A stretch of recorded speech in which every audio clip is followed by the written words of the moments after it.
તો હે welcome gas good morning. સૌપ્રથમ તો ગુડ મોર્નિંગ તમને બધાને. બરાબર, તો આપણે ખાસા સમયથી એક ટોપિકના પોઈન્ટમાં હતા કે ભાઈ કયો ટોપિક પર વિડીયો બનાવવો છે. બરાબર, તો ઘણા રિસર્ચ પછી આપણને ટોપિક અને પોઈન્ટ ફાઇનલી મળી ગયું છે, અને એ છે ભાઈ આપણો કોમન અને એકદમ જે બધાને લાગુ પડતો પોઈન્ટ છે.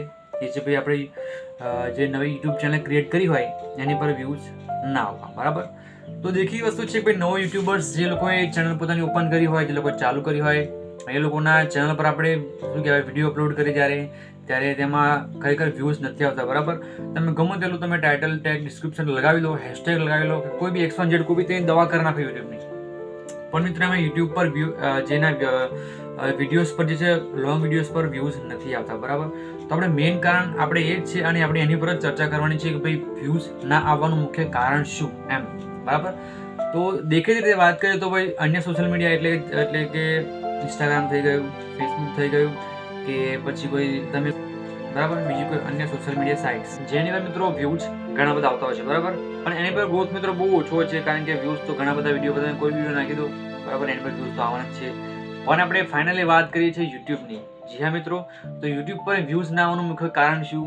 બરાબર, તો આપણે એ ટોપિક પર એ વિષય પર ચર્ચા કરીશું. બરાબર, તો વિડીયોને ધ્યાનથી જોજો અને પૂરો જોજો અને સાંભળવાનો પ્રયત્ન કરજો, જેથી કરીને તમારે આ વિડીયો હેલ્પફુલ થઈ શકે. બરાબર, તો દેખીતી રીતે વાત કરીએ તો યુટ્યુબ પર આપણે સૌપ્રથમ તો આપણે વિડીયો બનાવીએ છીએ. બરાબર, વિડીયો સારો બન્યો, એકદમ સરસ મજાનો બની ગયો છે. બરાબર, તો સૌપ્રથમ તો એનો જે મુખ્ય હેતુ, એનું મુખ્ય જે કારણ કહેવાય ને કે ભાઈ એ એડિટિંગ. બરાબર, તમારું એડિટિંગ થોડું મતલબ કે તમારું એડિટિંગ થોડું સારું પણ હોય, તમે એડિટિંગ કર્યું સારું કર્યું હોય. બરાબર, પણ મિત્રો એડિટિંગમાં અમુક ખામીઓ રહી જતી હોય છે, જે કે ભાઈ આપણે વિડીયોની અંદર આપણે વોઇસ ઓવર કર્યો હોય. બરાબર, એ વોઇસનું કદાચ લેવલ જે છે મિત્રો અવાજ થોડો વધારે હોવો જોઈએ એમ. ટૂંકમાં કોઈ વિડીયો પ્લે કર્યો તો મિત્રો અવાજ એના કાન સુધી સંભળાવવો જોઈએ. બરાબર, તો આપણે શું કરતા હોઈએ છીએ કે ભાઈ જ્યારે એડિટિંગ કરીએ ત્યારે જે વિડીયોઝ જે હોય છે એનો મિત્રો આપણે વોલ્યુમ એનો જ રાખીએ. બરાબર, પણ મિત્રો એને થોડો એક્સપોર્ટ કરવો પડે, એટલે મતલબ થોડો વધારે દેવો જોઈએ. બરાબર, તો આ એક વસ્તુ બની છે. અને બીજો પોઈન્ટ, આપણે બીજા પોઈન્ટની વાત કરી લઈએ. બરાબર, તો બીજો પોઈન્ટ એ છે કે ભાઈ સૌપ્રથમ તમારે વિડીયોને એડિટિંગ કરી નાખ્યું. બરાબર, સારી રીતે એને સેવ આપી દીધો, પણ મિત્રો એની ક્વોલિટી જે છે આપણે એમાં થોડી કંજુસાઈ કરી છીએ. કેમ કે વિડીયોની ક્વોલિટી જેટલી સારી હશે, બરાબર, એ તમારે યુટ્યુબ પર એટલું ઇમ્પ્રૂવ વધારે થઈ શકશે. બરાબર, ધારો કે માની લી કે ભાઈ કોઈ પોસ્ટર છપાયું અન્ય કોઈ જગ્યાએ. બરાબર, એની પ્રિન્ટ સારી હોય, બરાબર, એના થોડું લખાણ સારું હોય, થોડું આમ ચકતું હોય, થોડું એચડીમાં હોય, તો એમાં એની પર વ્યૂઝ જે છે એની લોકોની નજર પડતી હોય છે. તો યુટ્યુબમાં પણ આ જ વસ્તુ કરવાનું હોય છે કે ભાઈ એની જે ક્વોલિટી સારી હોય તો જે બધા વ્યુઅર્સ જે નવા જે વ્યુઅર્સ આવતો હોય તમારા ચેનલના વિડીયો પર, બરાબર, તો એ છે એની પર થોડી નજર પડે અને મિત્રો એની પર ક્લિક કરી. બરાબર, તો ત્રીજી વાત કરી લઈએ કે જે વિડીયોઝ પર વ્યૂઝ ના આવવાનું કારણ. બરાબર, તો ત્રીજી વાત એ છે કે ભાઈ તમે વિડીયો સારી ક્વોલિટીનો બનાવ્યો. બરાબર છે, તમે સારી ક્વોલિટીમાં એક્સપોર્ટ બી કરી નાખ્યો, એને અવાજ પણ થોડો સુધારી નાખ્યો. બરાબર, પણ મિત્રો અમે એક વાત રહી છે કે જે મહત્વનું કારણ છે. બરાબર, એ છે ભાઈ એનું ડિસ્ક્રિપ્શન અને એનું ટાઇટલ. બરાબર, કે માની લીધું કે તમે કોઈ વિડીયો ટેકનિકલ વિશે બનાવ્યો.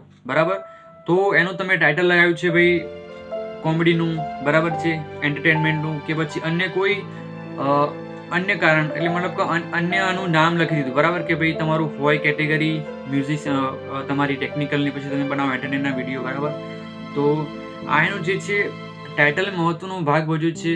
અને ડિસ્ક્રિપ્શનમાં આપણે લખતા હોય છે કે ભાઈ અન્ય હેશટેગ લગાવવું જોઈએ. બરાબર છે, હું એવું નથી કહેતો કે તમારે હેશટેગ લગાવવાથી વિડીયો વાયરલ થાય. બરાબર, પણ એનું ડિસ્ક્રિપ્શન થોડું તમે સારું લખી લો ને, અને ડિસ્ક્રિપ્શન લખવા માટે તમને એક મસ્ત મજાની તમને એક આઈડિયા આપો કે તમે ChatGPT વાપરતા હોય. બરાબર છે, જે AI ટૂલ છે.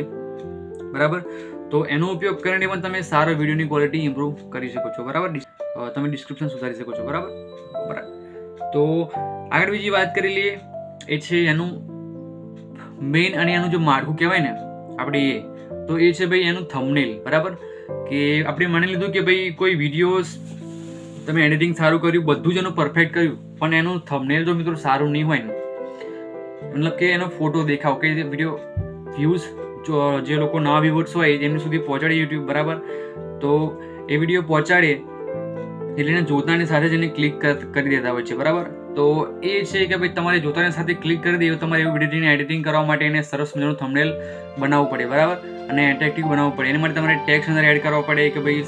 અને બીજી વાત એ કહું કે ભાઈ થંબનેલ તમારે સારું બનાવવું હોય અને એટ્રેક્ટિવ બનાવવું હોય, બરાબર, તો એમાં શબ્દો અને લખાણ બિલકુલ ઓછું રાખવાનું, બરાબર.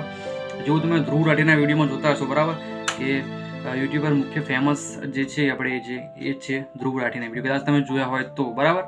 તો એ થઈ જાય છે કે તમારે લખાણ ઓછું અને મિત્રો તમારે એની ક્વોલિટી બિલકુલ સારી બનાવવી પડશે, બરાબર.